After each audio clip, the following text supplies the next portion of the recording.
Our next section here is called Critiques.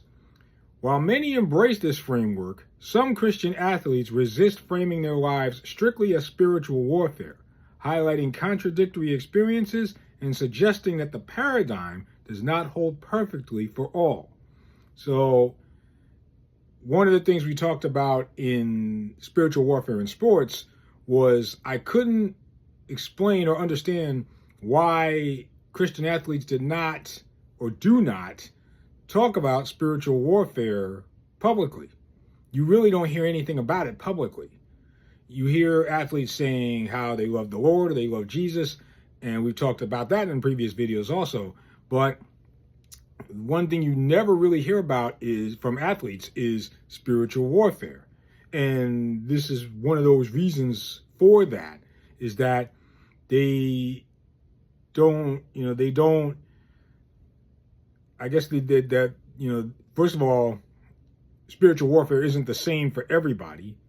And that the other thing is they resist framing their lives strictly as spiritual warfare. So they don't acknowledge it as spiritual warfare. What they acknowledge it as, I don't know, but they don't acknowledge it as spiritual warfare. And they may recognize that there is an enemy and that there is a devil, but they don't call it spiritual warfare. So that's just how some of that goes. But I'll keep reading. Daily practices. Engaging in regular faith-filled practices like praying before and after games, reflecting on scripture for perseverance, and integrating spiritual discipline with physical training.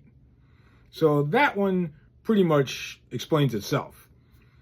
Before and after games, praying and making sure that you're in communication with God, reflecting on scripture for perseverance, those times where things get tough, and integrating spiritual discipline with physical training. Now I'll move on to mindset. Encouraging athletes to find strength outside of themselves in God and to use the physical challenges of sports as reminders of their dependence on a creator. I think of Sydney McLaughlin, who was an Olympic